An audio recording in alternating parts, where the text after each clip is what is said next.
Nous passons à la suite de la matinée avec une table ronde qui va être animée par Roch El-Khoury de l'Institut VDCOM, comme je disais ce matin, et Fabio Cocchetti de l'IRT Saint-Exupéry.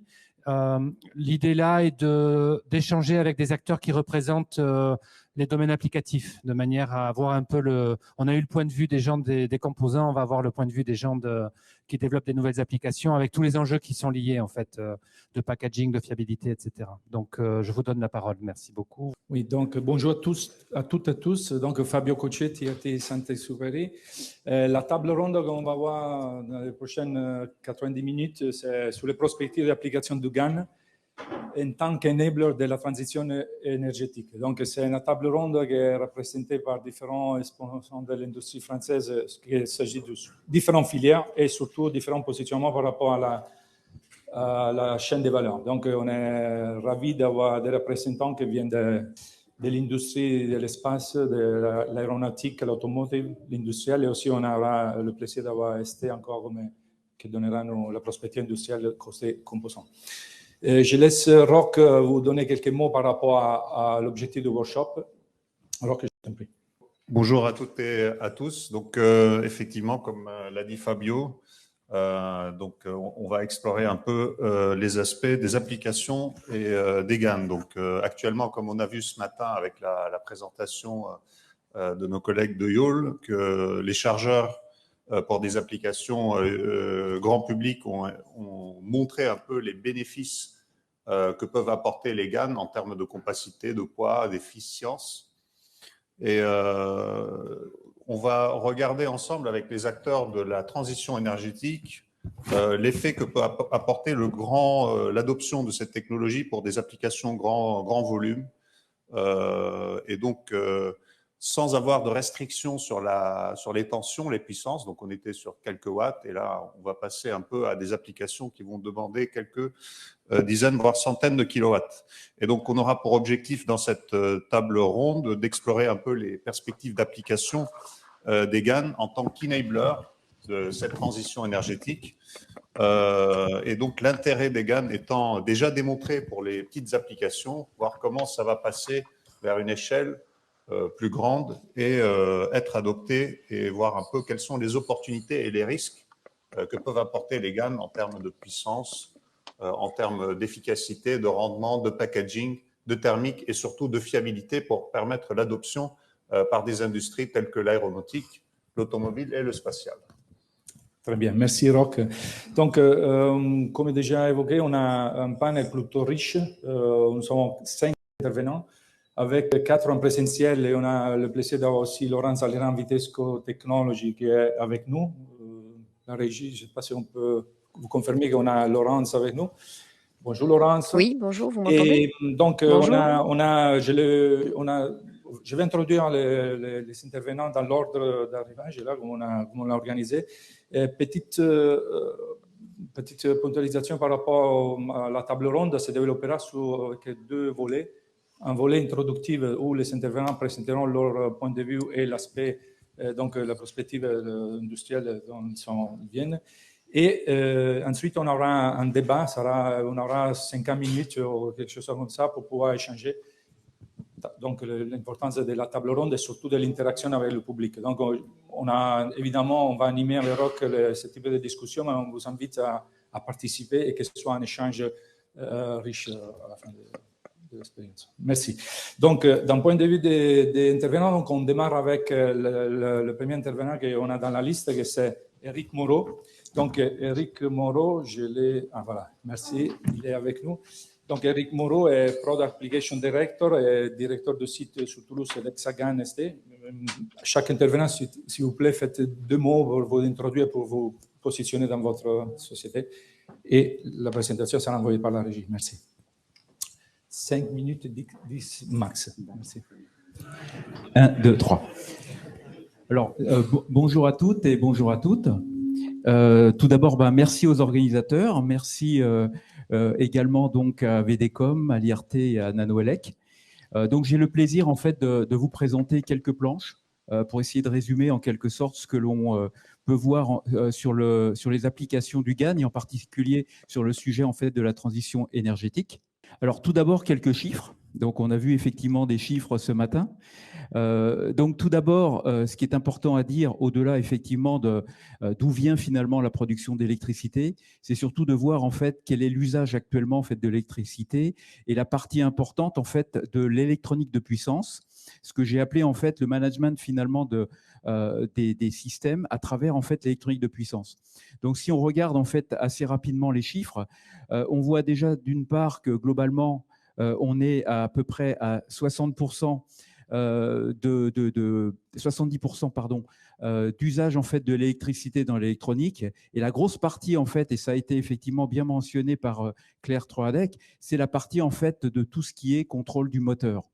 Et ce que vous pouvez voir aussi en bas, juste pour une fois encore pour donner des chiffres, c'est que la plus grosse partie en fait où on peut faire vraiment un gros, je dirais une grosse amélioration de l'efficience en fait de l'électronique, enfin du système, c'est-à-dire aussi bien de la partie moteur et la partie en fait électronique, c'est bien évidemment dans la partie du système des machines électriques.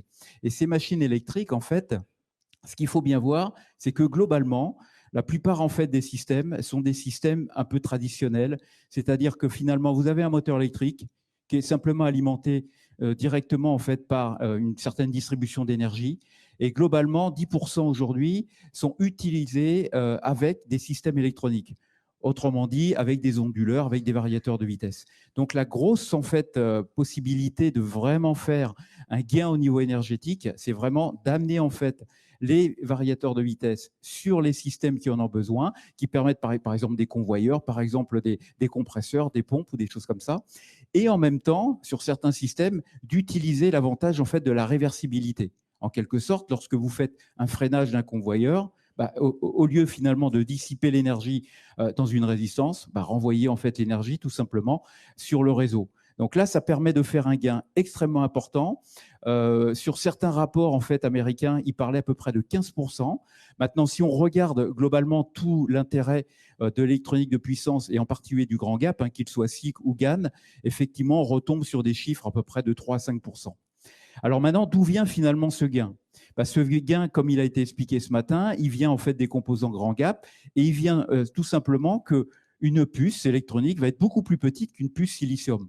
À partir du moment où elle est beaucoup plus petite, elle va être plus rapide, elle va stocker beaucoup moins de charge. Alors pour les experts qu'on appelle par exemple le QoS, donc la charge stockée dans la capacité équivalente, et tout simplement lorsque vous allez faire, comme on dit, une action de switcher on et switcher off, à chaque fois que vous allez finalement être, dans le cas d'une commutation dure, vous allez dissiper cette énergie, mais comme vous êtes sur une puce beaucoup plus petite que le silicium, vous allez en dissiper moins.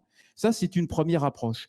La deuxième approche intéressante, c'est plutôt de dire, puisqu'on a finalement une capacitance ou une charge relativement faible, on peut utiliser cette charge relativement faible pour faire ce qu'on appelle des topologies ou des architectures d'électronique de puissance en résonance. Et c'est ça effectivement qui va permettre de faire un gain important à la fois en taille, mais aussi en gain sur le plan efficacité, donc augmenter effectivement l'efficacité.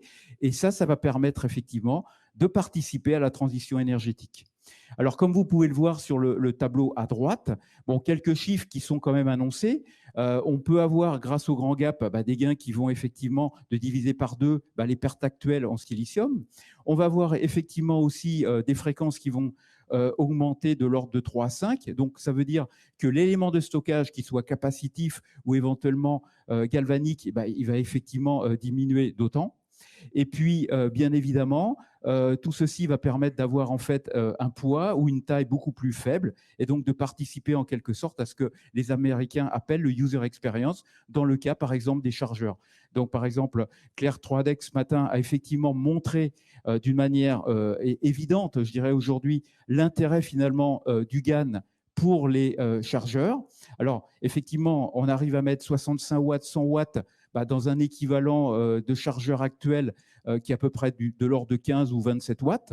Maintenant, ce qui est intéressant à dire dans les chargeurs USB, c'est qu'on apporte aussi une fonction supplémentaire qui est la fonction Power Delivery.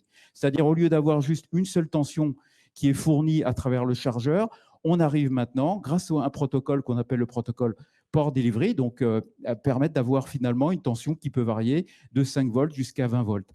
Et pour aussi se projeter dans le futur. Il faut savoir qu'il y a des nouveaux standards qui, autour de tout ce qui est au USB, alors on appelle ça l'EPR, qui permettent d'aller au-delà des 65 watts. On va parler de 240 watts. Et là, les tensions vont aller, au-delà de 20 volts, vont aller à 48 volts.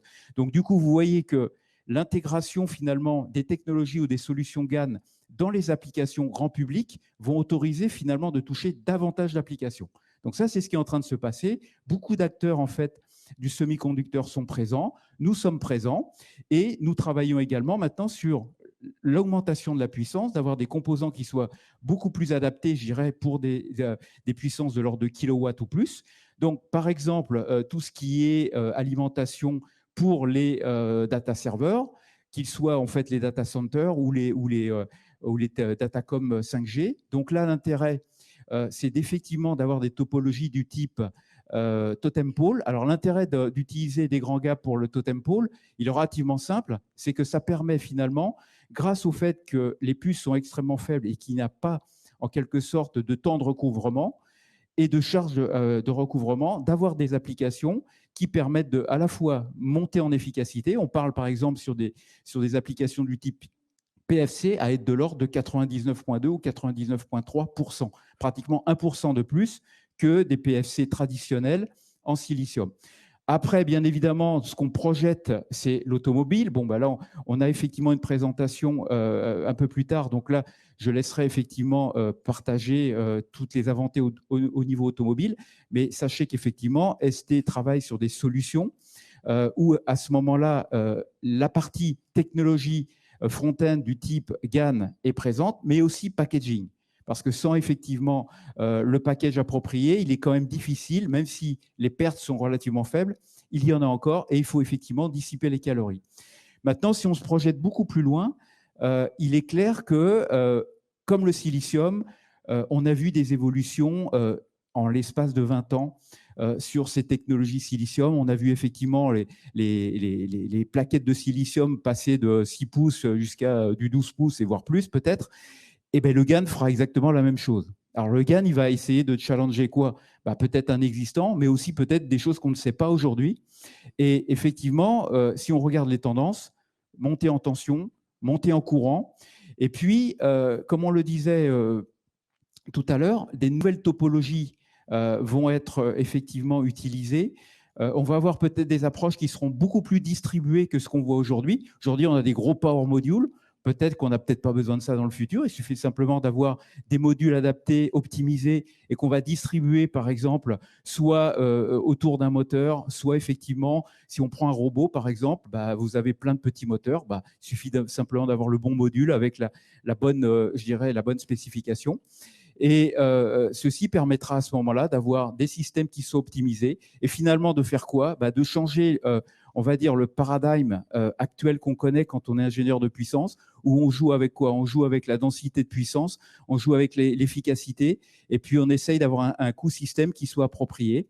Bon, là, simplement, on a un changement de paradigme et qui va faire des systèmes qui seront beaucoup plus performants, qui seront beaucoup plus petits et qui vont apporter finalement la solution au niveau des coûts pour les clients qui vont utiliser en fait le GaN et d'une manière générale en fait les grands gaps. Voilà. Merci Eric.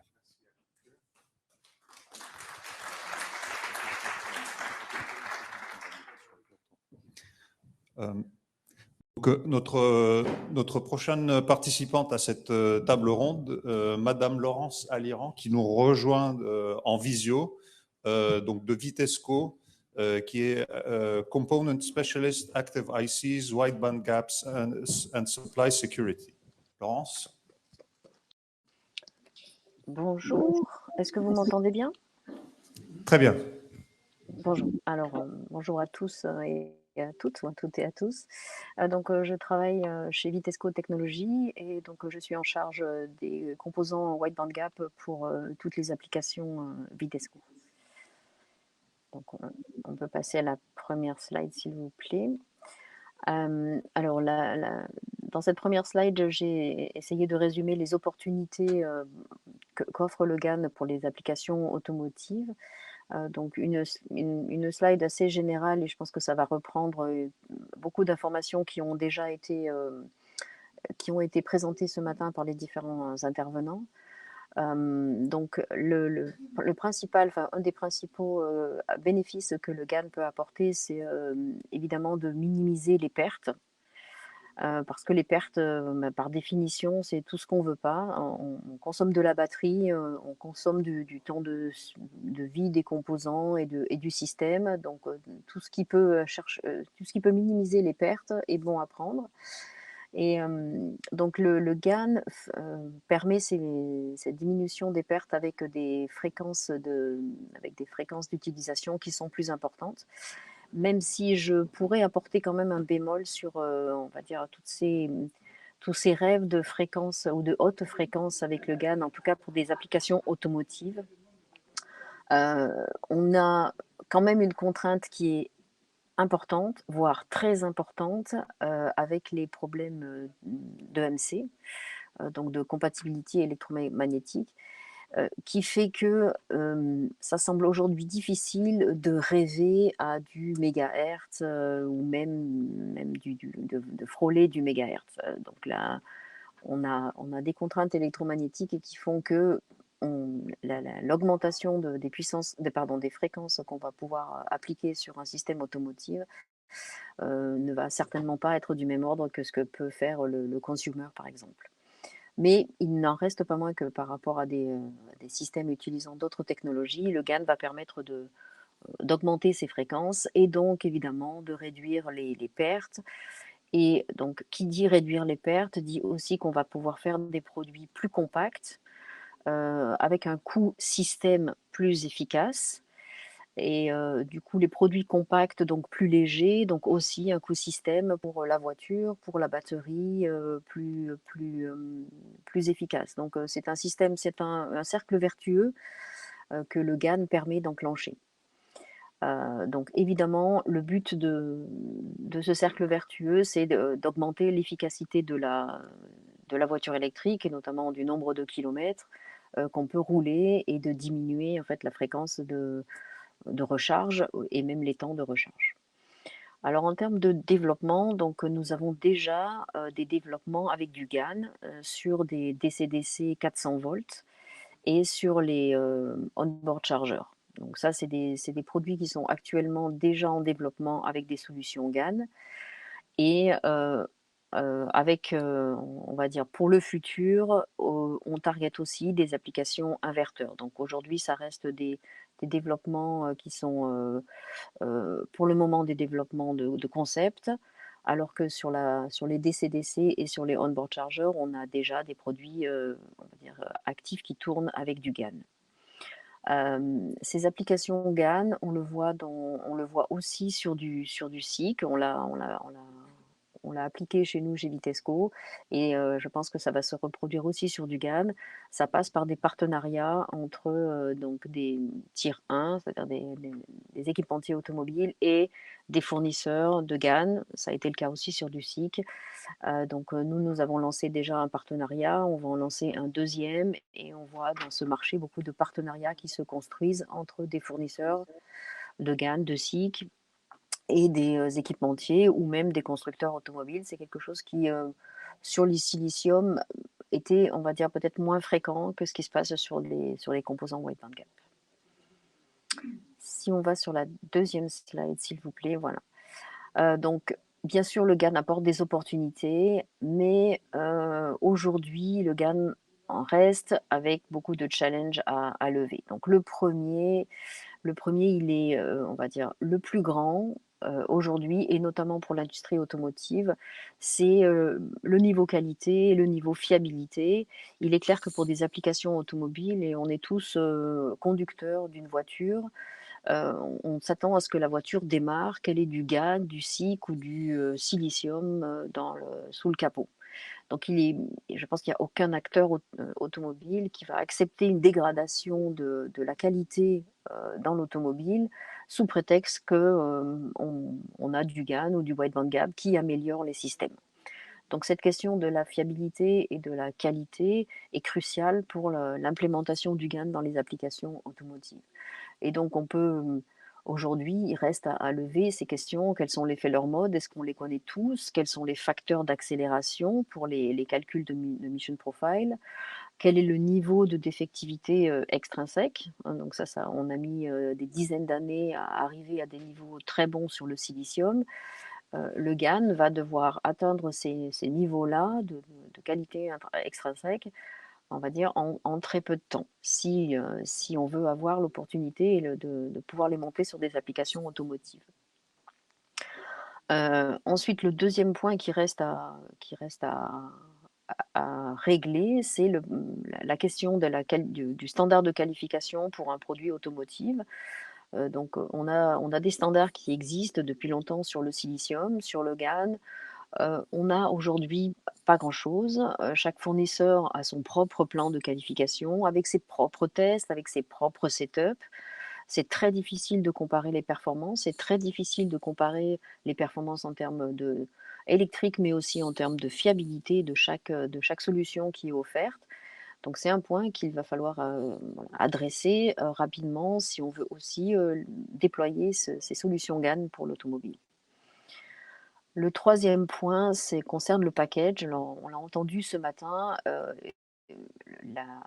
tout composant arrive dans un boîtier, voilà, ou dans un module.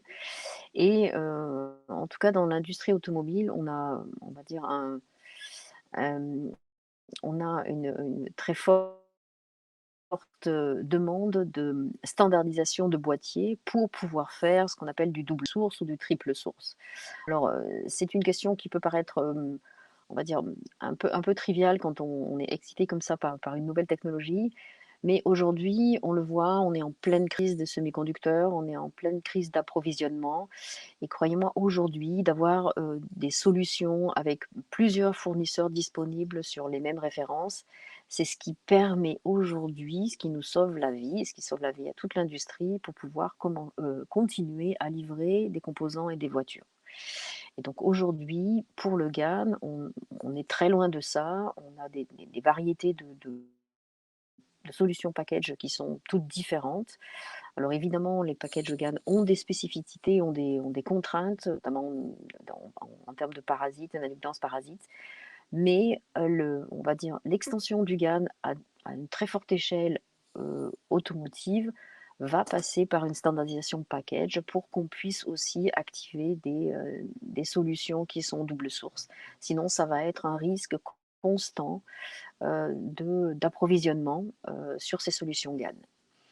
Et le quatrième point qui est aujourd'hui ouvert, donc sur les voitures électriques, on voit l'arrivée, on voit même plus que l'arrivée, on voit même l'explosion de tous les systèmes 800 volts qui sont en train de prendre on va dire, de plus en plus d'importance. Au début, on croyait que ce serait plus sur des véhicules high-end, de luxe. Aujourd'hui, c'est ça. Donc, la question va être comment adresser ces solutions, ces systèmes 800 volts avec des solutions GaN. On l'a dit, le GaN aujourd'hui est limité. La majorité des volumes est sur du 650 volts. Il y a quelques développements sur du high voltage, mais la question va se poser pour le GaN.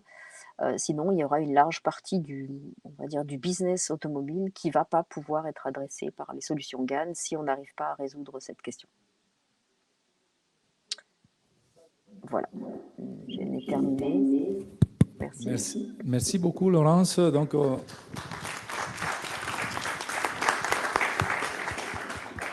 notre prochain intervenant à la table ronde sera Monsieur Marc Marin, chez Airbus Defence and Space, qui va nous présenter le point de vue de Airbus sur l'adoption des GaN et le positionnement technologique.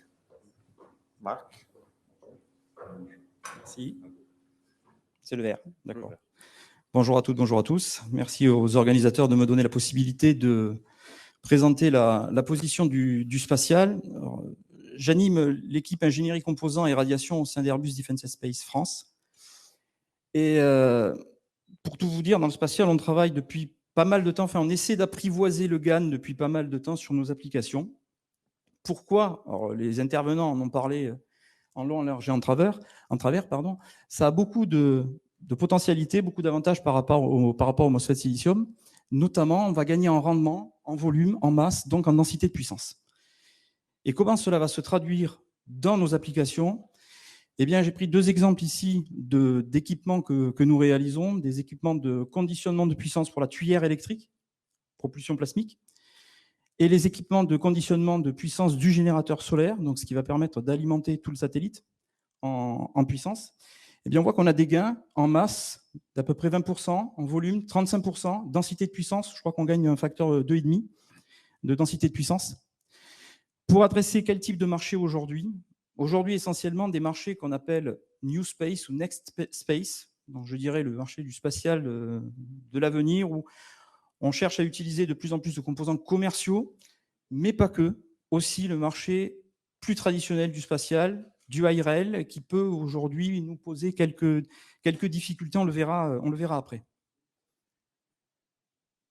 Donc au niveau de nos applications, j'aurais tendance à dire, partout où il y a de la puissance, on peut trouver du GaN.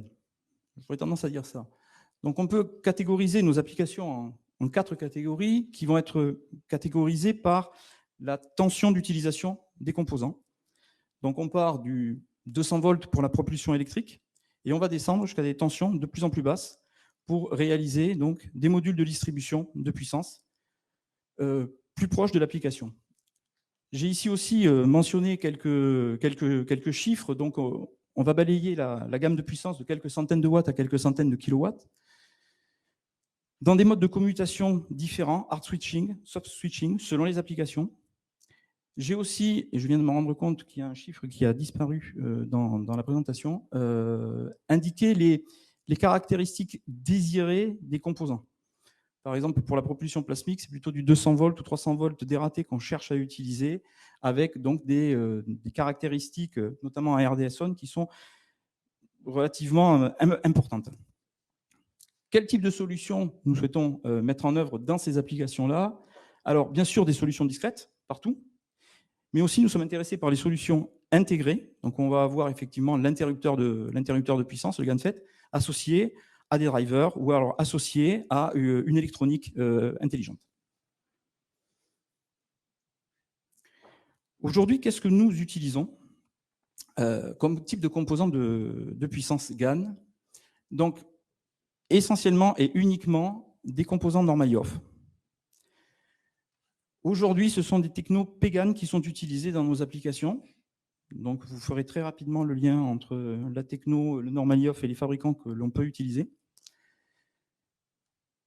Recherche de composants discrets, toujours, de nouvelles sources, de circuits intégrés GaN. Alors, nouvelles sources, oui, parce qu'aujourd'hui, je dirais, on est plus ou moins pieds-poings liés avec 2 fabricants dans nos utilisations. Donc, la recherche de nouvelles sources est très, très importante. Et surtout, puisqu'on en parle beaucoup en ce moment, des histoires de souveraineté, des sources européennes. Aujourd'hui, nous utilisons des sources nord-américaines. Le SiC, juste un petit point sur le SiC. Aujourd'hui, dans nos applications, je dirais, il n'y a pas vraiment la nécessité d'utiliser des composants en carbure de silicium. Pourquoi? Parce que nos applications sont plutôt des applications basse tension et les potentialités du GaN sont plus intéressantes. Et il y a aussi un point qui nous embête, je dirais, dans le spatial concernant le SiC, mais je ne doute pas que c'est une solution qui va s'améliorer, c'est que nous sommes obligés de limiter l'utilisation ou le domaine d'utilisation du composant parce que, je dirais, l'environnement radiatif spatial va déclencher dans ces composants, va générer dans ces composants notamment des effets destructifs qui pour nous sont rédhibitoires. Alors, un dernier petit point sur les contraintes. Alors, je ne les ai pas toutes listées. Je n'ai pas, par exemple, listé la contrainte de fiabilité que nous avons tous. Je dirais, quelle que soit l'industrie qui va utiliser le GaN, il y a une contrainte de fiabilité. Mais nous avons des contraintes qui sont liées à la thermique. Ça a déjà été mentionné par les précédents intervenants, notamment Laurence. Donc, maîtrise du packaging, des solutions qui peuvent être complexes à mettre en œuvre dans nos applications, notamment au niveau de la dissipation thermique. Un point qui a été aussi soulevé par Laurence, très important dans notre industrie, c'est la standardisation du package. Essayer d'avoir des packages qui puissent être, je dirais, enfin, des composants qui puissent être interchangeables sur nos applications. Et surtout, compatible d'un screening qui peut nous être encore demandé par nos clients du spatial traditionnel, où on est obligé de démontrer la fiabilité long terme des composants en proposant donc des screenings unitaires sur les composants. Point bloquant aussi dans nos applications, je dirais même un killer dans nos applications, c'est l'aspect radiatif. Alors autant ces technologies grand gap sont des technologies relativement robustes vis-à-vis donc des effets de la dose cumulée, donc des dégradations paramétriques des composants avec le temps. Par contre, aujourd'hui, on a toujours des soucis, je dirais, vis-à-vis des événements destructifs qui pour nous sont... On ne sait pas aujourd'hui se prémunir efficacement contre ces événements destructifs.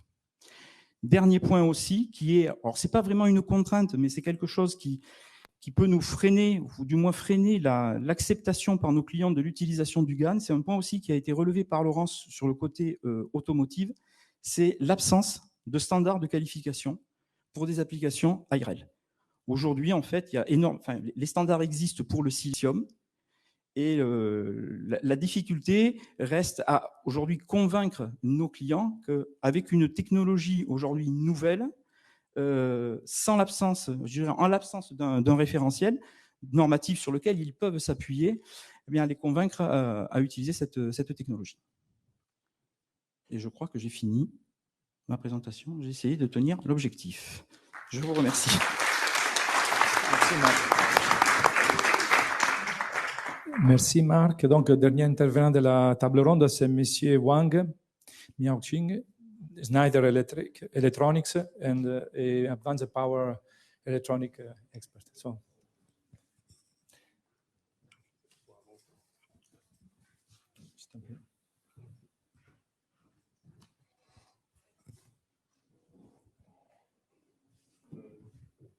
C'est parti. Oui, bonjour à toutes et à tous. Je suis responsable d'une équipe qui travaille sur les technologies avancées au niveau d'électronique de puissance. Nous sommes basés à Grenoble. Et donc, on a un rôle très particulier au sein de Schneider, c'est nous travaille sur ces technologies-là en interaction avec toutes les équipes qui sont dans les développements de produits. Donc, aussi bien sur les produits comme donc les alimentations sans interruption, les variateurs de vitesse, les chargeurs, le PV inverter, variateur de vitesse pour les servomoteurs, les alimentations, et puis le tout dernier en puissance, donc c'est le chargeur USB qui est mural, qui est quelque chose de particulier.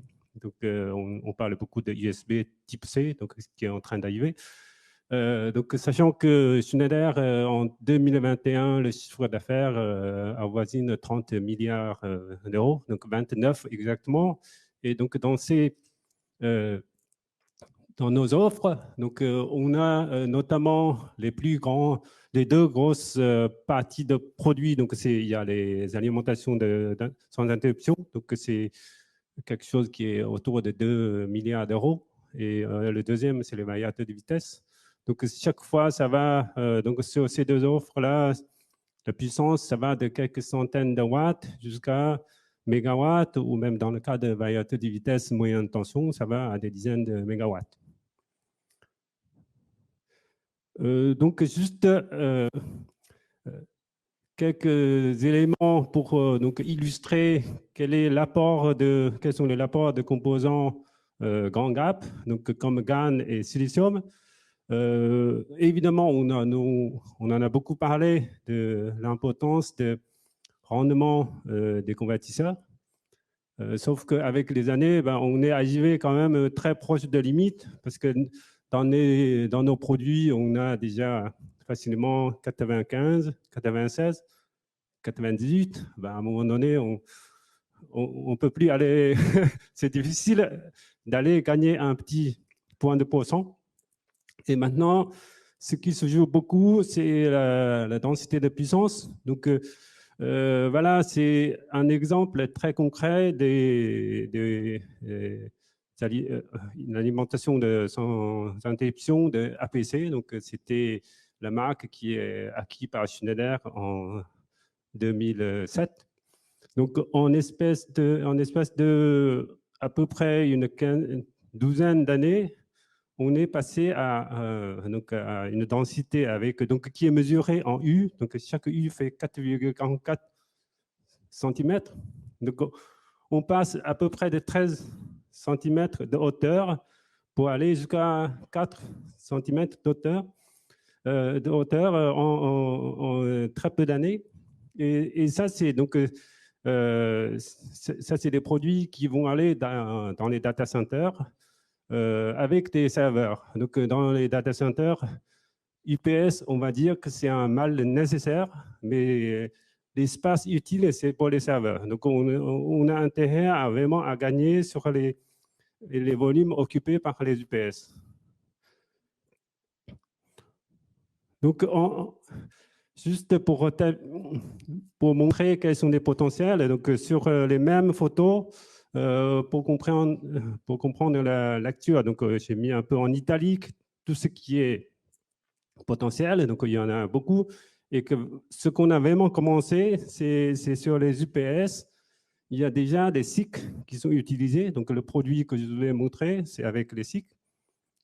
Mais dans les UPS, on a vraiment un potentiel important avec GaN, notamment pour les petites puissances, pour les UPS de 120 volts, donc, parce que les UPS ont une topologie très particulière avec le neutre traversant. Donc, du coup, on a un DC bus qui est assez élevé. Et pour utiliser les composants de 650 volts, donc ça va très bien. Après, il y a un autre... sur les autres produits, variateur des vitesses, donc les chargeurs, ça, c'est des choses qui sont... On est en train de regarder quels sont les potentiels. Donc, il y a mon équipe là, qui est là pour regarder où est-ce que ça peut faire du sens. Tout à l'heure, on a eu une question sur le prix. Et le prix, c'est vraiment un élément très, très important. Mais aussi, donc, je vais sauter sur les challenges qui restent. Hein. Donc, j'avais parlé de prix. Je pense que les intervenants précédents ont beaucoup parlé des challenges sur les robustesse. Moi, je le traduis en termes de capacité à tenir des surcharges, donc SOA, et capacité à tenir des surtensions. Parce que si on n'arrive pas à tenir des surtensions comme les MOS normales, le moindre événement de surtension, on peut les détruire. Donc, ça, c'est quelque chose nous, on se devait de prendre en compte. La fiabilité, donc, on avait un souci de current collapse. Donc, ça, c'est vraiment des problèmes qu'on les a rencontrés dans les tests de nos prototypes. Je pense qu'il y a aussi les problèmes de drivers, de mise en parallèle, de CM. Donc ça, c'est des choses qui sont déjà listées. Et puis, il y a, donc, on se aussi pose la question sur le problème de contrôle en boucle fermée à très, très haute fréquence. Donc ça, c'est le problème se pose lorsqu'on va implémenter le contrôle avancé en numérique. Et donc, dans ce cas-là, ça nécessiterait des composants qui sont très performants à calculer, FPGA, tout ça. Donc, tout ça, il y a un coût. Donc, ce qu'on attend, c'est effectivement les améliorations au niveau des technologies. On a parlé un peu de 900, 1200 volts, parce que justement, chez Schneider, les applications, quand même, la grosse partie, c'est plutôt les 1200 volts. C'est vrai qu'on peut s'en sortir avec les multiniveaux, mais c'est compliqué. Je pense qu'effectivement, au niveau d'intégration, on parlait d'intégrer une partie de gate avec le composant. Je pense que c'est aussi une bonne direction pour adresser le problème de gate driver. Ce que je voulais insister, et ça va faire peut-être un lien avec les présentations de cet après-midi, c'est que quand on veut concevoir des produits, c'est important d'avoir des bons modèles de composants. Aujourd'hui, ce n'est pas toujours le cas parce que quand on récupère un modèle, on se pose la question comment ça marche. Et avec les outils qui correspondent à... Enfin, des fois, c'est fait pour un tel outil, ça ne marche pas pour d'autres outils. Il y a aussi le besoin de bien utiliser les outils de simulation 3D. Donc, dans le sens où on peut simuler et le composant et avec le PCB pour bien maîtriser toutes les surtensions, justement les CRM. Donc, l'histoire de contrôle, j'en ai déjà parlé. Après, le dernier point, c'est plutôt un message. Nous, on a, chez Schneider, on a quand même beaucoup de business dans les convertisseurs qu'on a déjà, que je vous ai montré. Ce qu'on ressent, ce qu'on anticipe, c'est qu'avec la forte croissance et le marché potentiel qui est très, très important, toutes les innovations sont plutôt attirées ou drivées par le secteur automobile. Et on voit, donc je pense que nos collègues de ST peuvent confirmer, quand on discute avec les fournisseurs, ils commencent, ils dédient déjà les équipes de R&D sur le secteur automobile et qu'on sent qu'ils vont surtout focaliser leur effort R&D dans ce secteur-là. Donc, on est conscient de ce challenge pour nous. Et nous, pour continuer à pouvoir développer et fabriquer nos convertisseurs, et je pense qu'on se doit d'être ouvert pour travailler ensemble avec le secteur automobile et pour adresser ces challenges-là ensemble. Voilà, donc je vais terminer sur ce message-là. Merci. Merci, M. Wang. Merci. Donc, on démarre la partie interactive questions-réponses. Donc, on aura de la place aussi pour le public en présentiel, en distanciel. On a préparé quelques questions de casser la glace, comme on dit, mais on n'aura pas besoin. Je crois que ça va aller très vite et très fort. Merci d'abord pour avoir illustré effectivement le positionnement de votre respective société et d'avoir répondu, je pense, déjà en partie de nos questions. Je démarre avec une question qui est un peu liée à un positionnement qui a été donné aussi par Iole par rapport au terrain de qu'est-ce qu'on appelle le terrain de bataille entre les deux catégories, les deux technologies SiC et GaN. On a bien compris qu'il faut dérater, il faut appliquer de l'aéro, il y a tellement de métiers, des applications qui sont variées. Il y a aussi un effort considérable à niveau recherche pour pousser le GaN au-delà de 1000 volts. Bon, c'est quelque chose qu'on connaît. Je voudrais savoir, et ça c'est une question plutôt pour les end-users, Eric, je te laisse la question après, mais tu peux répondre naturellement.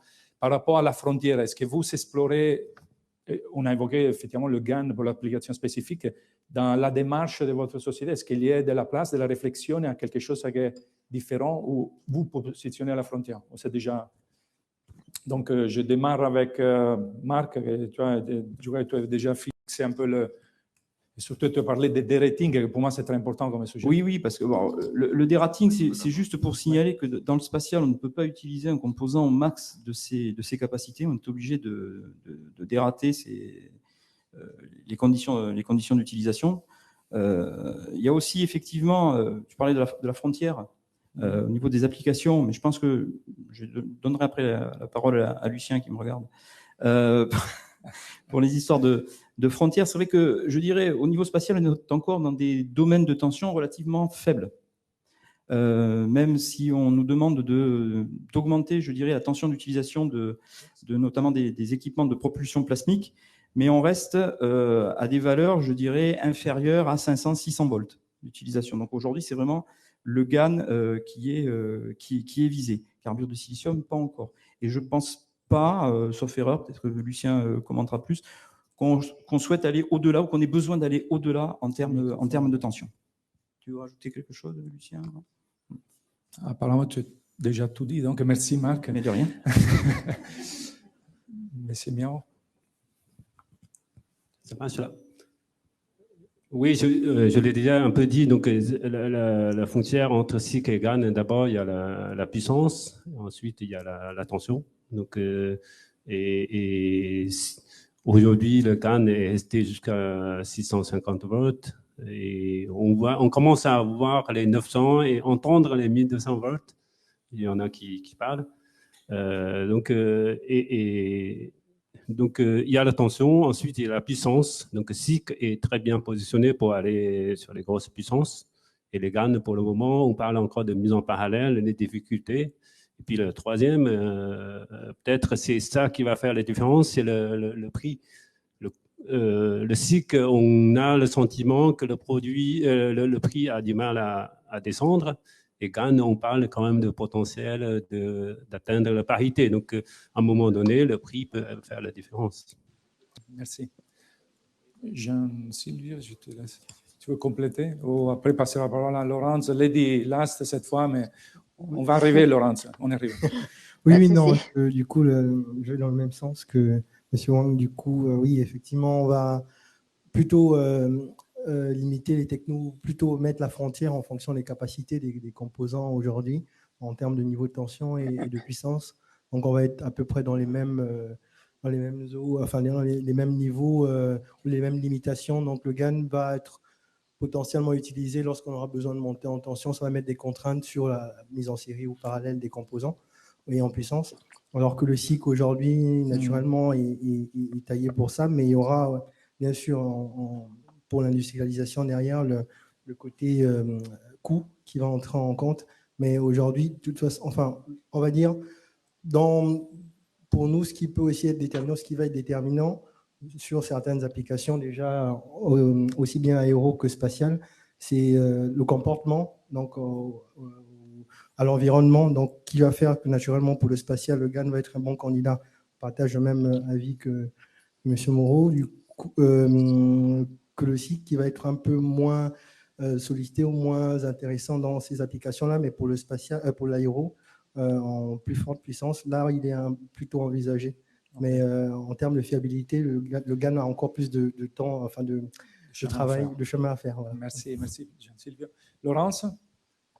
Alors, côté automotive, en fait, il y a des applications qui sont, on va dire, presque idéales pour le GaN, donc notamment les applications DC-DC, donc là où on voit le GaN comme vraiment très intéressant et plus intéressant que le SiC. Ensuite, il y a des applications où le SiC et le GaN vont être en compétition. Et ce qui va faire la démarque, ça va être, je dirais, l'aspect qualité, l'aspect prix, qui va être effectivement très important pour l'automotive. Aujourd'hui, le GaN, on va dire comme ça, est cher, reste cher, trop cher. Et c'est-à-dire que je comprends bien qu'il y a un coût système qu'on va gagner, mais aujourd'hui, il y a encore on va dire, le GaN est suffisamment cher pour ne pas compenser le prix système qu'on peut économiser avec. Donc là, je pense qu'on est évidemment, on va dire, au début du GaN, donc on espère tous que le prix du GaN va chuter pour pouvoir, on va dire, permettre d'intégrer ce GaN partout. Mais donc cette question prix va être un point important, et l'aspect fiabilité, l'aspect qualité aussi.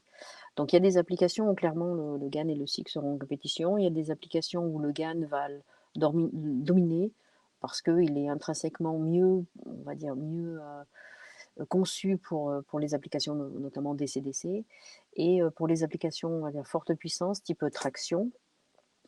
Là, c'est pareil, on bute pour l'instant sur les challenges de la mise en parallèle. Donc, il va falloir résoudre avant de pouvoir se dire que le GaN va se déployer sur ces applications. Donc, on va dire pour l'instant, le SiC reste intéressant, plus intéressant que le GaN aujourd'hui. Merci Laurence. Eric, maintenant que tu as rejoint ST en tant qu'Hexagan, je vois que tu peux faire le... Oui, merci. Le dernier mot, là. Alors, par rapport à la question sur la frontière, moi, j'y répondrais d'une manière un peu plus simple, en fait. Je pense qu'il y a une vraie complémentarité. Cette complémentarité, en fait, finalement, elle appartient aux fournisseurs de solutions, donc fournisseurs de semi-conducteurs, d'avoir finalement le bon composant, avec la bonne technologie, la bonne optimisation par rapport, en fait, aux applications qu'on cible. Et puis évoluer, bien évidemment, avec ces technologies qui vont effectivement être de plus en plus performantes. Et puis tenir compte aussi que pour avoir finalement des solutions qui soient performantes et pas chères, ça revient finalement à dire, encore aujourd'hui, à faire des plus qui sont de plus en plus petites. Et donc, on va se poser finalement une problématique qui est une problématique finalement de comment dissiper en fait la puissance. Donc, on revient à la notion de densité de puissance. Dans le passé, par exemple, sur des ports modules, on était sur des IGBT à l'ordre de 100 watts par centimètre carré. Aujourd'hui, on est pratiquement le triple. Maintenant, sur des SiC, ça double encore. Mais à un moment donné, va se poser toujours cette problématique-là. Et la deuxième problématique, c'est comment on va faire l'interconnexion avec ces puces. Dit autrement, si vous avez une tête d'épingle et que vous êtes capable de faire finalement un port module qui va faire 200 kW, il faut se poser la question de comment finalement passer ces ampères. Donc, ça veut dire qu'il va falloir réinventer complètement les solutions, alors qu'ils soient effectivement les solutions composants, mais aussi les solutions système. Et je pense que c'est surtout ça qu'il faut voir, c'est qu'il y a une complémentarité. Cette complémentarité, les frontières vont bouger dans les 10 prochaines années, peut-être 5. Et donc, du coup, pour moi, la question frontière ou battle, elle ne se pose pas. En fait, c'est surtout quelles sont les solutions que l'on peut offrir sur, finalement, un système donné. Voilà. C'est une excellente façon de finaliser et compléter la question. Et donc, merci beaucoup à tous. Je vois que c'est une excellente transition aussi pour la question qu'on a dans la suite. Alors, c'est effectivement, on voit qu'il y a un positionnement des technologues, des fournisseurs, des fabricants de puces qui déploient des moyens considérables pour atteindre, on va dire, des puces qui soient performantes et qui puissent être adaptées ensuite et déclinées dans les différentes industries. On a vécu, notamment dans le secteur de la puissance, des transitions qui étaient douces. On constate qu'avec le SiC et ce qu'a fait ST notamment, on était dans une disruption sur la partie traction. Et aujourd'hui, on voit arriver le GaN. Donc des acteurs de l'automobile comme Vitesco sont fortement positionnés. Les acteurs de l'aéronautique, ils sont déjà positionnés. La question, c'est comment on peut envisager de capitaliser sur ces transitions et qu'est-ce qu'on a à apprendre sur cette transition qui se fait beaucoup plus vite que d'habitude. Et là, on a presque 2 candidats qui sont un peu en compétition en termes de technologie. Et quels sont un peu les apprentissages qu'on peut transposer sur la partie puissance qu'on a pu apprendre en HF, par exemple?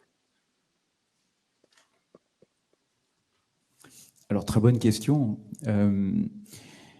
Alors, tout d'abord, oui, il y a toujours à capitaliser sur en fait tout ce qu'on a pu en quelque sorte voir dans le passé. Donc ça, c'est clair. Et on le voit aujourd'hui. Si on revient 30 ans en arrière, il est clair qu'aujourd'hui, on arrive à faire des conceptions de systèmes, de conceptions technologiques qui sont bien plus pertinentes, efficaces. Maintenant, effectivement, là, on a une rupture importante avec le grand gap. Qui va nous forcer aussi à un moment donné à regarder de l'avant. Alors, comme disent les Américains, essayer de penser out of the box. Je pense que c'est important. Il y a une minute, je parlais en fait de nouvelles technologies, je parlais de nouvelles architectures, et je pense qu'en fait, probablement les solutions vont venir de là. Donc oui, on capitalise bien évidemment avec l'existant et le passé, mais je pense qu'il faut qu'on arrête aussi à avoir toujours la même façon de concevoir les systèmes. Il va falloir inventer, il va falloir se réinventer soi-même. Et c'est la raison pour laquelle je pense que lorsqu'on a effectivement à se dire bon bah voilà, il y a des applications, il faut que j'arrive à dissiper comme je le faisais autrefois les centaines de watts ou beaucoup plus, bah, je pense qu'à un moment donné il faut peut-être revenir un tout petit peu en arrière et de se dire mais finalement est-ce que il est possible de le faire. Je prenais l'exemple de la tête d'épingle. Mais quelque part, on va peut-être y arriver. C'est-à-dire que s'il faut effectivement dissiper 100 watts sur une tête d'épingle, c'est peut-être pas comme ça qu'il faut poser la question, tout simplement. Donc, c'est pour ça qu'à la question capitaliser, oui, bien sûr, c'est évident, mais je pense qu'il faut qu'on arrive à essayer justement de se projeter différemment. La question qui est arrivée souvent quand on était à Hexagan, c'était oui, mais on préfère un normally off plutôt qu'un normal ion, ce que je comprends en tant qu'ingénieur, complètement. Maintenant, la question peut se poser, est-ce qu'il n'y a pas des architectures qui vont effectivement prendre les bénéfices du normal ion? Alors peut-être qu'il n'y aura que 25%, on va dire, de réponses positives, mais ces 25% seront peut-être à ce moment-là des vraies solutions qui seront optimisées et qui permettront de répondre finalement à l'attente au niveau du système. Voilà. Merci Eric. Donc peut-être passer la main à Marc. La capitalisation, je dirais, c'est assez difficile puisque, pour ne rien vous cacher, on apprend dans la douleur en ce moment à essayer d'apprivoiser le GAN. On transpire beaucoup, on découvre des tas de choses. Je regarde aussi mes collègues de Alter Technologies avec qui on travaille, les gens du Cevatec. C'est encore assez, je dirais, compliqué pour capitaliser. C'est sûr qu'il faut penser différemment. Peut-être que parfois on a pensé que le GaN de puissance, c'était ni plus ni moins un MOSFET dans lequel on enlevait le silicium et on le remplaçait par du GaN. C'est pas tout à fait ça. Ce qui aussi, je dirais, est compliqué, c'est que je dirais, pour nous, utilisateurs, et pour aussi nos clients, c'est aussi un point qui a été relevé, c'est cette absence de standard aujourd'hui. Comment qualifier le GaN? Qu'est-ce qu'on doit faire comme test sur le GaN pour démontrer sa fiabilité? Aujourd'hui, en fait, on se base beaucoup sur le silicium et on rajoute des tests. On rajoute des coquilles au fur et à mesure, basé sur notre expérience, basé sur nos échecs. Non, la capitalisation est très difficile. Vis-à-vis de nos clients finaux, c'est assez aussi compliqué. Certains posent beaucoup de questions. Et par rapport à d'autres technologies, je dirais, avant c'était peut-être un peu plus confortable. L'automotive avait de l'avance, beaucoup d'avance. Et on s'appuie énormément sur l'automotive.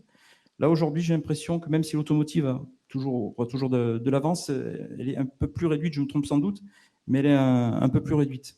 Et donc, c'est très difficile, effectivement, cette histoire de capitalisation.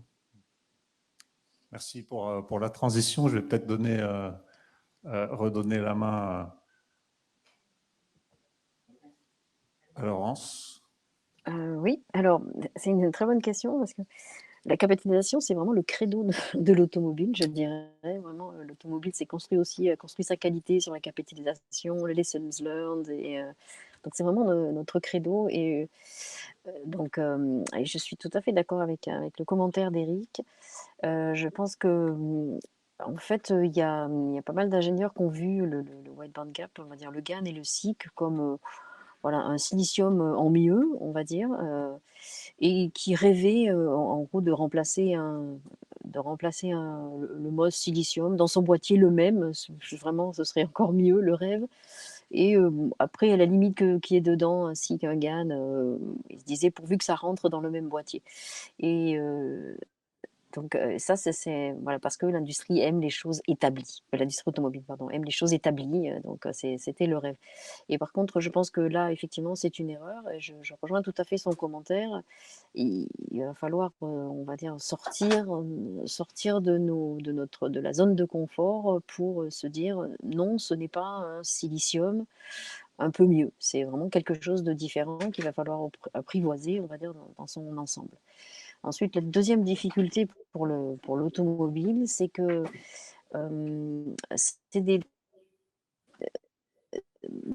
dans l'automobile,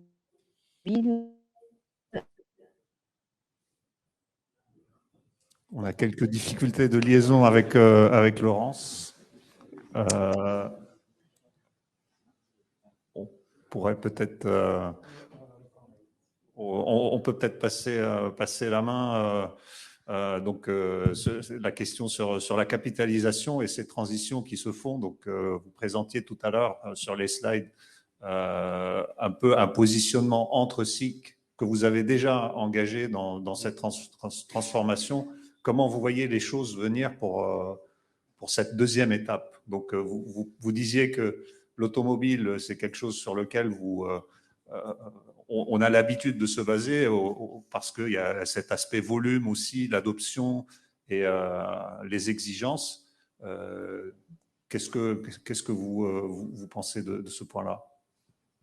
Peut-être d'abord, je voulais plutôt rebondir tout à l'heure sur ce qui est capitalisation et les challenges. Je voulais apporter un petit témoignage parce qu'on avait commencé à utiliser les GAN pour un concours qu'on a participé et qu'on a gagné la 2e place. C'était Little Box Challenge.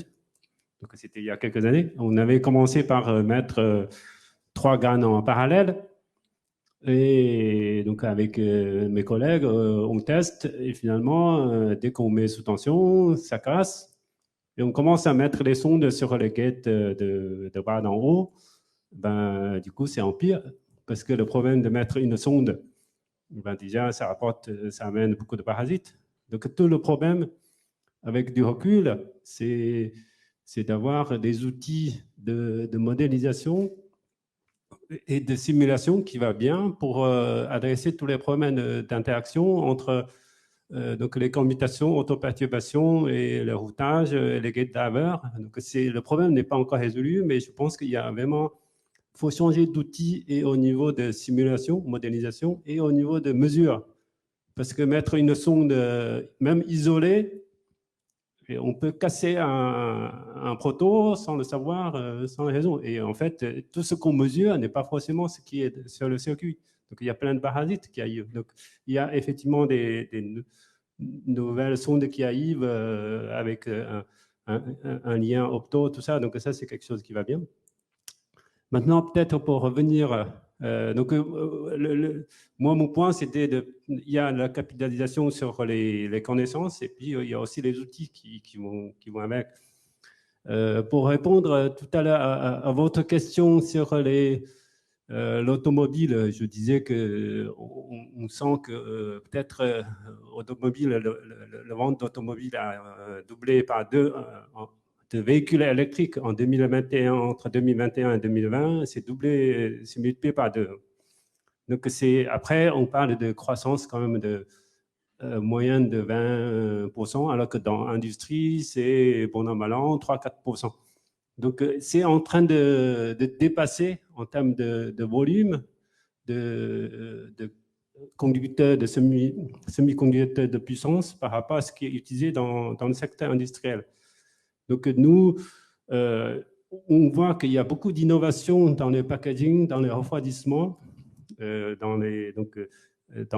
aussi à l'intérieur sur le centering, donc fritage, donc à plein de niveaux, ça bouge très très vite. Et que nous, on a, alors que dans beaucoup de cas, on utilise encore des modules de puissance qui n'ont pas vraiment bougé depuis 10 ans, 20 ans. Donc, à un moment donné, il ne faut pas qu'on reste là et regarder le train passer. Donc, c'est ça. Moi, cette remarque, c'est peut-être assez général, mais on sent qu'il y a quelque chose et on est... du coup, on essaie de suivre vraiment ce qui se passe et on se pose même la question, est-ce qu'il faut à un moment donné utiliser les modules qui sont développés pour automobiles et les utiliser dans nos produits? Alors, ça ne se fait pas comme ça facilement, mais c'est quand même entre collègues, on se pose ce genre de questions. Pour le moment, on n'a pas encore de réponses, hein, donc je pense que c'est encore un peu le début. Donc, il y a un début de réflexion sur la mutualisation de cette capitalisation. Ouais. Peut-être avoir aussi l'avis de Safran, Silvio. Oui. Alors, c'est pas si simple. Enfin, c'est pas simple. Je partage l'avis de mes camarades. Donc, l'automobile, oui, effectivement, c'est un driver important sur les technos. On le voit depuis des années sur les propositions de technologies de composants aussi bien sur le SiC que sur le GaN. Donc, on regarde ce qui se passe et on essaie de faire avec ce qui est proposé au mieux de nos contraintes à nous d'intégration et puis de qualification. Il faut aussi que ça passe pour nous en qualification. Donc, le passage, il n'est pas aussi évident que ça. Donc, il y a quand même un travail encore à faire. Pareil sur on a aussi une bonne phase d'apprentissage avec le GAN, hein, de toute façon. Tout ce qui était valable, notamment avec le SiC et le silicium, ne sont plus forcément avec le GAN, notamment sur les plages des caractéristiques que l'on a, qui sont d'une part assez intéressantes et d'une autre part aussi contraignantes pour l'utilisation de GAN. Donc, pareil, on en a cassé quelques-uns aussi, parce que là, il y a toujours quelques surprises que l'on retrouve en fonction des packages en plus utilisés. Donc, il y a aussi une attente quand même autour de la standardisation des packages proposés à ce niveau-là. Mais autrement, oui, il y a quand même encore pas mal de choses à lever de part et d'autre en fonction de ce qui est utilisé, en fonction de l'environnement, en fonction. Je partage aussi quand même l'avis qui a été proposé tout à l'heure, à dire que ce qui était, le GAN, certaines technologies de GAN, en parlant des cascodes par exemple, peuvent devenir intéressants, enfin c'est vrai pour le cascode, mais c'est vrai aussi pour d'autres, des normaliofs par exemple, peuvent devenir de plus en plus intéressantes pour certaines topologies de convertisseurs qui n'étaient pas nécessairement intéressantes pour les applications par le passé. Donc ça, certaines topologies regagnent de l'intérêt avec ces technologies-là, notamment voilà, aussi bien dans la topologie que dans la façon de les commander. Voilà, c'est ce qui va permettre de gagner 1% ou 0,5% en plus de rendement, par exemple. Merci, Silvio. On a Laurence. Encore? Non, pas de news. Laurence, est-ce que tu nous entends? Active la caméra. Apparemment, il y a une liaison entre Toulouse et Paris. Sinon, Omar, il y a un complément de questions. On commence avec l'interaction. On a des microphones dans la salle. Donc, ici, je vais passer. Merci.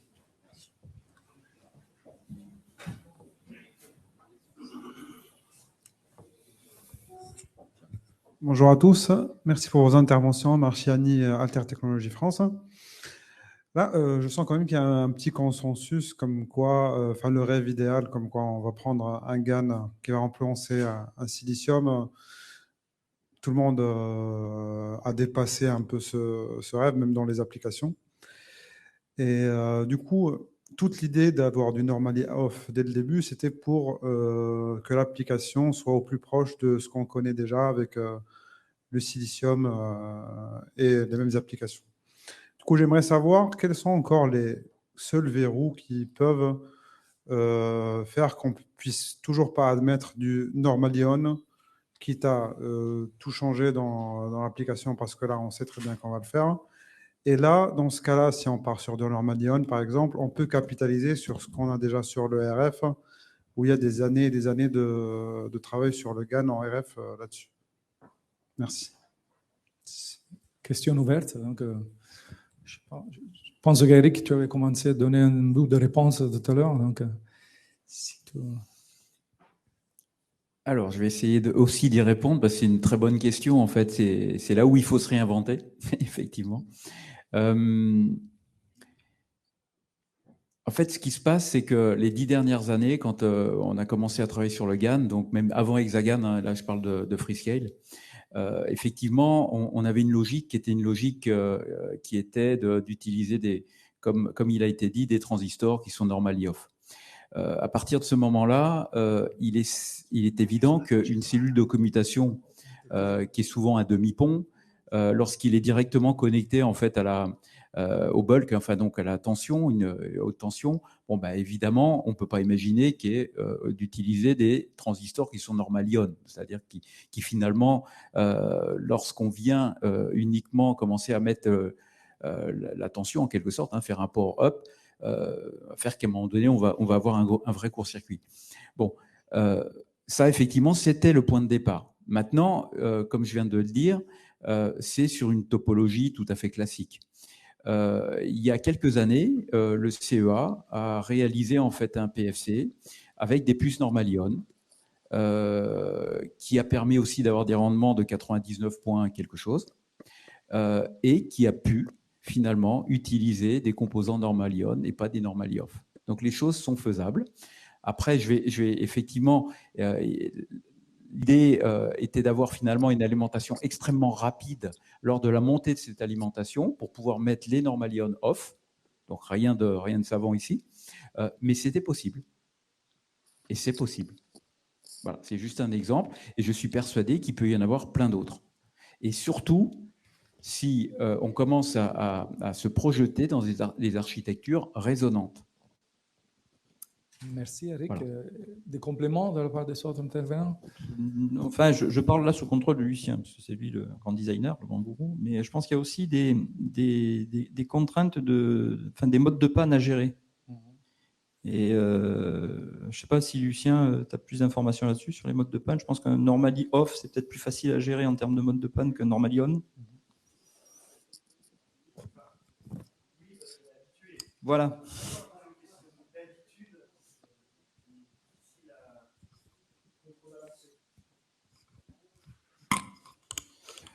Donc, alors, je pense que oui, on peut s'adapter, on peut trouver des nouvelles solutions pour gérer le fait que c'est un Normally on et pas un Normally off. Après, ça va demander, on va dire, un effort très important de design, on va dire, d'investissement pour pouvoir réadapter nos solutions. Et la crainte, on va dire, c'est que tout le monde ne soit pas en capacité de mettre cet investissement sur la table pour réadapter toutes ces solutions pour pouvoir être compatible avec une Normally on.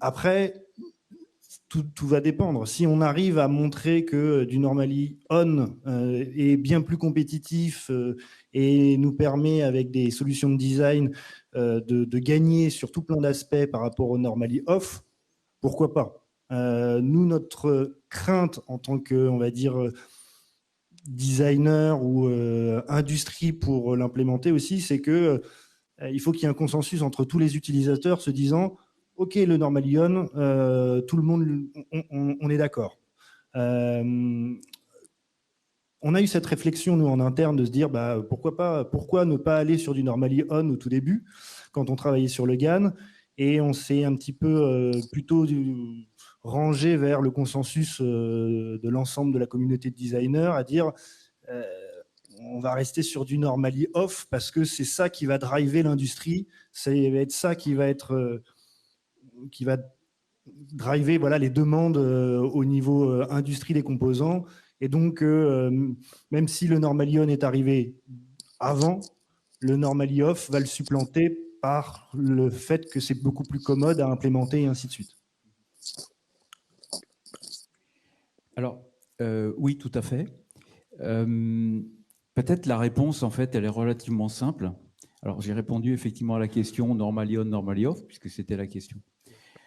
Néanmoins, Filippo Di Giovanni, ce matin, a présenté en fait la roadmap AST, qui finalement, très prochainement, va fournir des solutions en fait à base de Normally off sur finalement technologie MIS, comme un Normally on, et sur une technologie qu'on appelle Recess Gate, qui autorise à ce moment-là une structure Normally off.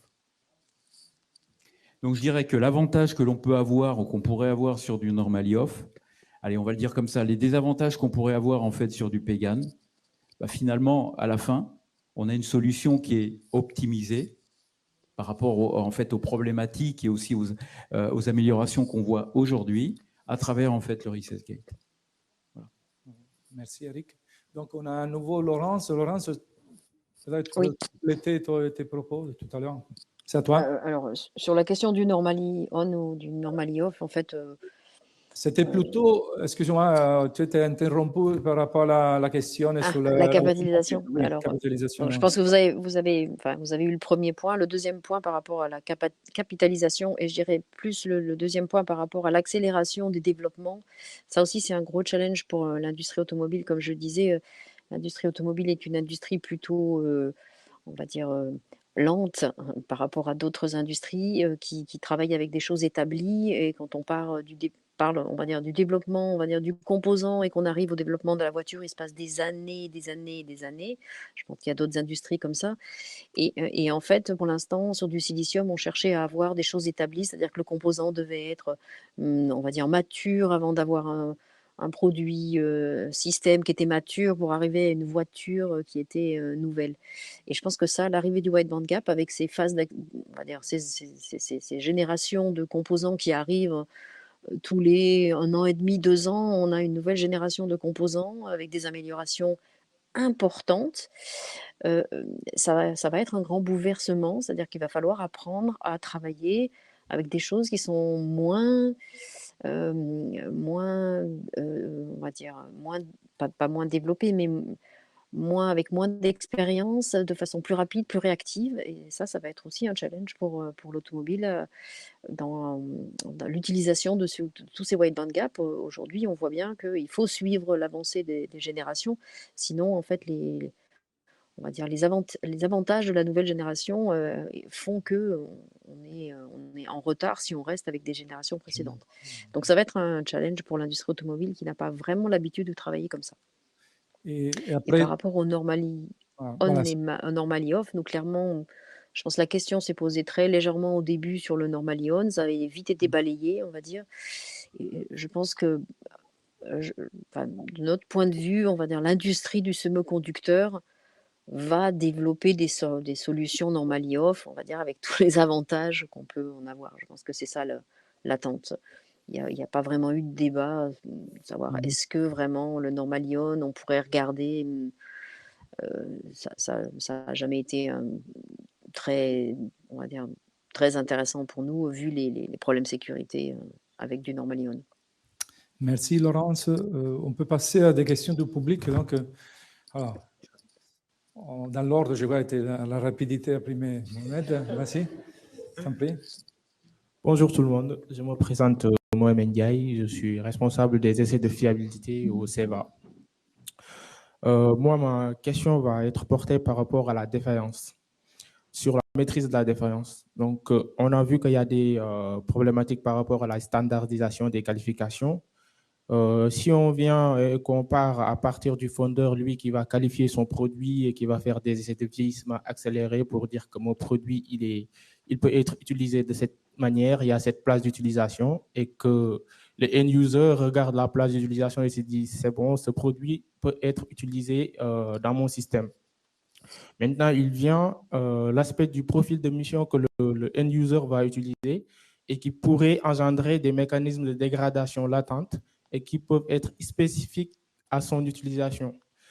Et j'aimerais savoir dans ce cadre-là, avec le GAN et toutes les problématiques que ça pose, qu'est-ce qui va être engendré? C'est quelque chose qui va être discuté avec le fondeur et que c'est le fondeur qui va prendre en charge cet aspect, ou bien c'est tout simplement le end-user qui va lui-même faire ces types d'essais de vieillissement qui peuvent être accélérés ou qui peuvent être proches de l'utilisation, ou bien ça sera un consortium entre le end-user et le fondeur.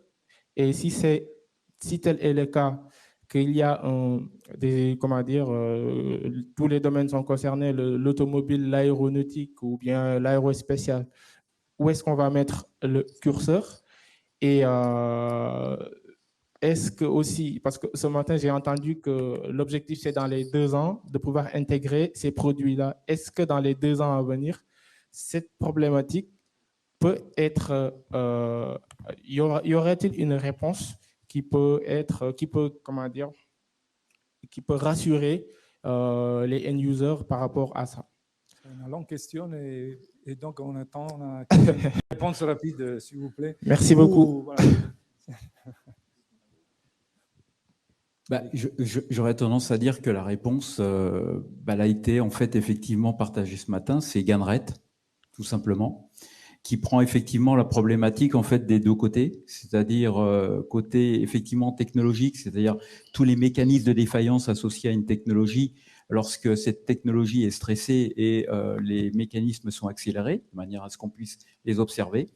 Et puis d'autre côté, effectivement, la partie un peu plus, donc on appelle Mission Profile, qui permet finalement de mieux déterminer les différents stress qui vont être appliqués en réalité, j'aurais presque tendance à dire, sur le composant, et d'être capable finalement de quantifier à la fin et de pouvoir avoir les bons outils pour pouvoir projeter en fonction des différents profils de mission des différents systèmes, le taux finalement de FIT ou de PPM qui vont être associés finalement à tout ce qui va être déployé lorsqu'on va faire tous ces essais et ces définitions de mécanismes de défaillance. Alors, j'ai parlé de GANRET, mais il y a un bon exemple, c'est Secret, qui a été aussi nommé ce matin, avec effectivement énormément d'échos de succès. Et aujourd'hui, effectivement, le Secret a été développé autour en fait d'un composant, on va dire un peu standard du type, on va dire boîtier standard TO247. Mais comme on l'a entendu ce matin, pour pouvoir appliquer on va dire la même démarche sur des applications de plus forte puissance, il y a un Secret Plus qui est actuellement en développement. Et je pense entre autres à Fabio, qui est le leader en fait ici sur l'IRT et qui va effectivement démarrer autour de Secret, et aussi GANRET. Donc, le programme GANRET est un programme en fait qui est sur plusieurs années. Alors, j'ai entendu parler de 2 ans. Est-ce que dans 2 ans, on aura, on va dire, l'ensemble des informations?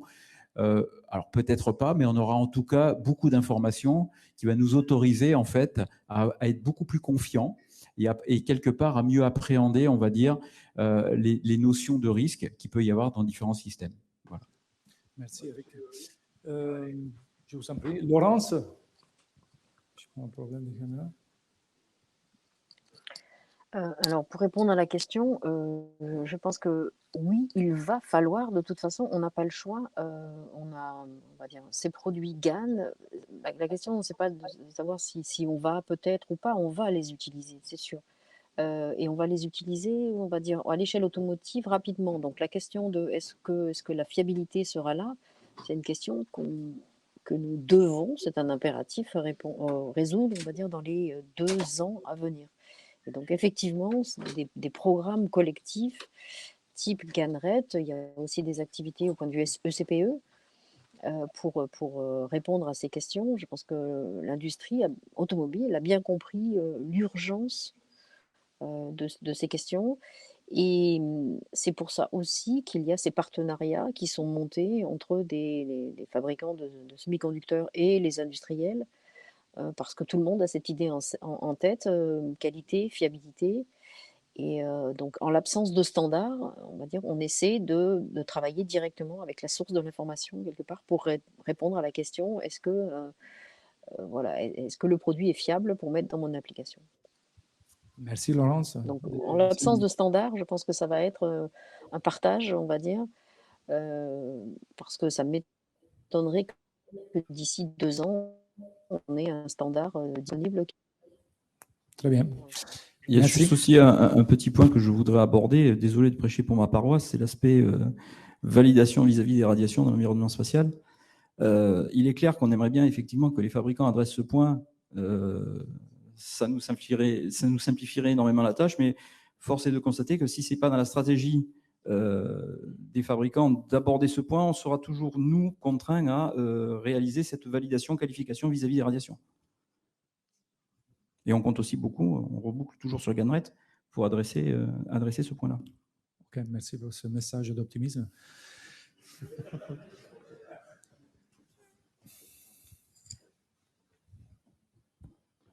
Oui, pour revenir à la question, je pense qu'une des choses, c'est qu'à un moment donné, la responsabilité va être dans les datasheets. Parce que j'ai l'impression qu'avec le temps, on va étoffer les datasheets, on va rentrer dans les SOA pour que ça soit bien spécifique. Et qu'au début, c'est sûr que les datasheets sont relativement légères. Et petit à petit, on va... Donc, et ensuite, pour chercher quand il y a des défauts, pour chercher la responsabilité, c'est effectivement regarder les profils de mission. Ensuite, c'est nous, j'ai des collègues qui travaillent sur les expertises de défauts de composants. Donc, on va ouvrir, on va montrer que discuter avec les fabricants, c'est à nous d'apporter aussi éléments pour dire on pense que ils ont un problème de qualité, un défaut quelque part, et c'est à eux aussi de nous répondre. Donc il y aura toujours des besoins d'expertise, des discussions. Ensuite, juste ajouter un point. Tout à l'heure, je parlais d'utiliser éventuellement les modules d'automobile et qu'on est quand même amené à regarder un peu les profils de mission entre utilisation dans les automobiles et utilisation dans les convertisseurs stationnaires. Et la première idée qui est arrivée, c'est qu'une voiture, même s'il est là pour vivre 10 ans, 20 ans, le temps de fonctionnement, c'est à peu près 1000 heures ou quelque chose comme ça, un peu plus peut-être. Et que nous, un UPS, il est installé sur site pour 20 ans. Donc, et du coup, on se dit, est-ce que au niveau de fiabilité, c'est quelque chose qui correspond bien ou pas? Donc, on a un premier élément de réponse, qui en fait, dans les automobiles, les composants subissent des cycles de température, par exemple, qui ont des variations de température beaucoup plus élevées, même si ça tient peut-être moins de cycles. Mais dans notre cas, la variation est beaucoup plus faible, mais ça devait tenir très longtemps. Donc ça, c'est des genres de questions qu'on se doit de poser, ensuite essayer de répondre. Comme je disais, on n'a pas toutes les réponses, mais on a un petit peu les débuts des réponses. Donc ça, c'est aussi une question de fiabilité. Complète avant de...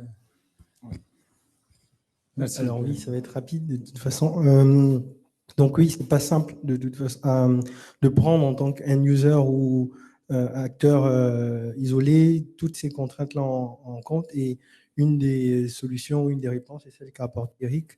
En tout cas, dans l'aéronautique, on a la possibilité d'interagir à travers des collaborations dans un écosystème comme les IRT, où on va travailler ensemble pour regarder tous ces aspects différents-là entre différents acteurs. Donc, on va essayer de converger vers des spécifications, des cahiers de charges pour tester et regarder les comportements de ces composants-là soumis à différentes contraintes.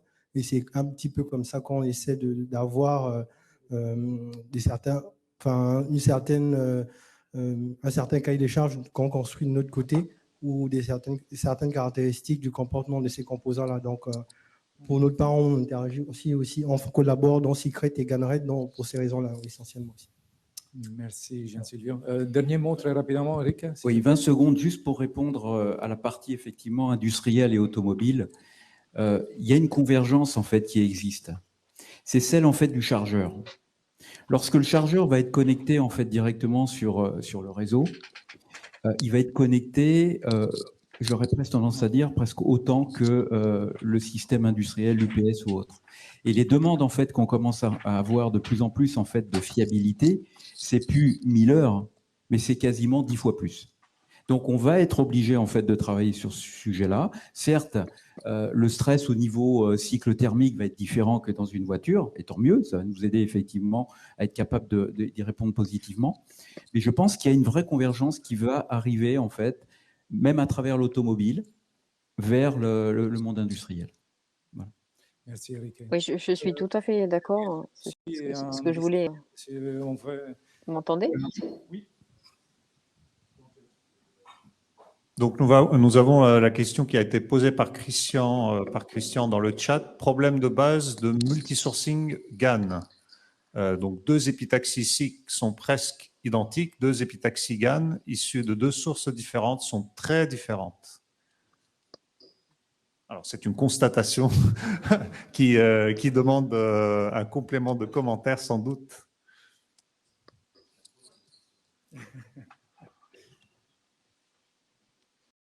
Eric?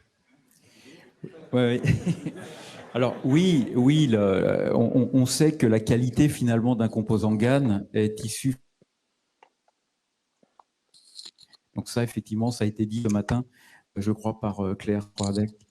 Maintenant, il faut voir aussi une chose, plus on va aller, en fait, plus on va comprendre les mécanismes finalement de comportement, mais aussi de défaillance, plus on va être en mesure finalement de contrôler en quelque sorte la réalisation de l'épitaxie. Donc, la question est juste aujourd'hui. Maintenant, peut-être dans 5 ans, dans 10 ans, elle ne se posera plus parce qu'on aura maîtrisé l'ensemble en fait des éléments et les éléments du 2e et 3e ordre qui autoriseront à ce moment-là d'avoir une possibilité de dire finalement, à partir du moment où on vient satisfaire une spécification détaillée de croissance d'épi, on pourra finalement dire je remplis, je satisfais cette spec-là, venant de la fab A ou fab B, et à partir de ce moment-là, on aura les évidences pour dire globalement, je suis confiant et je pourrais utiliser le composant qui vient d'un épitaxie A ou d'un épitaxie B. Voilà.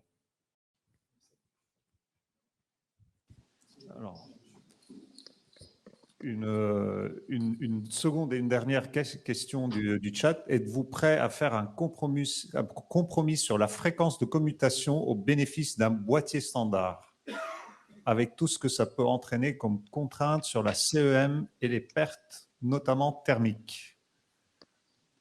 Donc, les compromis sur la fréquence de commutation au bénéfice d'un boîtier standard, c'est-à-dire on baisserait la fréquence de commutation pour avoir un seul et même boîtier. Je pense que c'est possible dans un premier temps parce qu'il y a effectivement des collègues qui ont testé des composants GaN avec un boîtier TO 220-247. Mais si on regarde de loin, c'est très rare d'avoir ça. Et moi, j'ai vraiment un doute sur le long terme, l'intérêt de tel boîtier. Tout à l'heure, on a une image de mettre un moteur de Ferrari sur une voiture, sur une carcasse de Lada. C'est peut-être un peu ça, quoi. Donc, je pense qu'un composant qui est très, très rapide, le CM, on va vite bloquer. Moi, je pense qu'il faut travailler sur vraiment l'intégration. Peut-être on va parler d'intégrer sur le PCB directement. Et ça, pour moi, c'est vraiment des solutions d'avenir. Juste pour compléter, oui, effectivement, le compromis, je pense qu'on est prêt au niveau design à le faire. Après, tout dépend où est-ce qu'on positionne le curseur en termes de package retenu et en termes de fréquence aussi de commutation. Donc, la fréquence de commutation a un intérêt aussi dans un design, c'est que ça permet de compacter, on l'a dit, pour le GaN notamment, tous les éléments autour. Donc, on ne va pas trop non plus baisser le curseur en termes de fréquence pour garder cet intérêt-là, mais le garder suffisamment élevé pour pouvoir quand même tirer les bénéfices, quitte à faire un compromis du coup sur le package proposé. Mais oui, je pense qu'au niveau design, on est toujours prêt à le faire. De toute façon, il y a les limitations, je crois qu'on l'a dit là ce matin, à pouvoir l'exploiter pleinement dans des fréquences au-delà du mégahertz. C'est encore des challenges assez importants. Peut-être une ouverture sur ce sujet-là, ce serait l'enfouissement des GaN dans le PCB. Donc, on va sortir des travaux.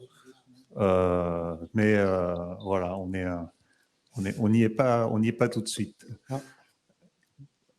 Donc, alors, le temps nous presse. Malheureusement, nous avions préparé, on va dire, plusieurs sujets à aborder, mais on laissera aussi le déjeuner pour échanger avec le public et les intervenants à cette table ronde. Donc, d'abord, merci pour votre participation, pour ces riches échanges. Et donc, on a vu qu'il y avait effectivement une préparation pour cette transition qui commence à se faire sur certains points.